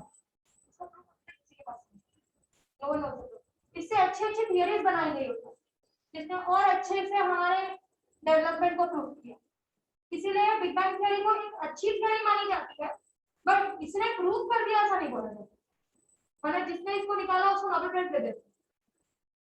पर ये सिस्टम कभी अपने आप को पूरी तरीके से समझ में नहीं देगी, मतलब तुम ही भगवान बन जाओगे। अगर सब चीज आपको बता देगी कि भाई ऐसा ही होगा तो आप कुछ भी कर सकते हो, तो कभी सिस्टम अपने आप को पूरी तरीके से समझ में नहीं देता। ठंड लग रही है सबको?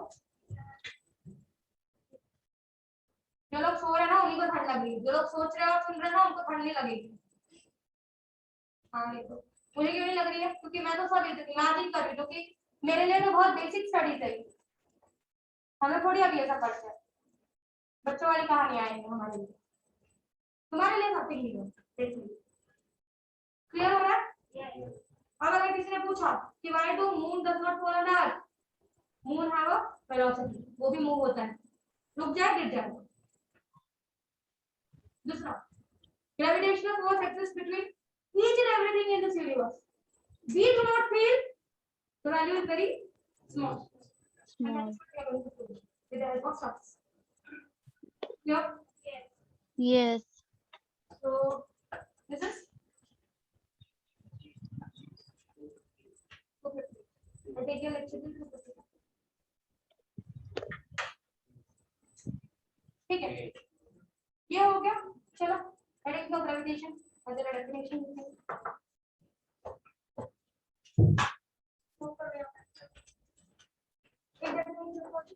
एक डेफिनेशन पर चलेगा क्योंकि 3 o'clock हो गया फॉर्म तो क्या होगा देखो क्या होगा। ठीक है, तो स्टॉप इट हियर। थोड़ा इन सब चीजों के बारे में सोचो, कुछ नया फिजिक्स देखते हो तो देखो, और जरा मुझसे आके पूछो।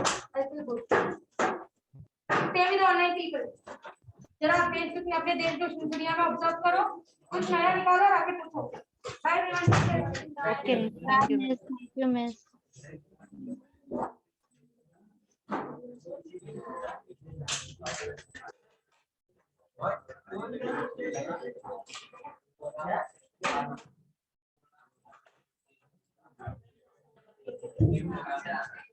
Nice.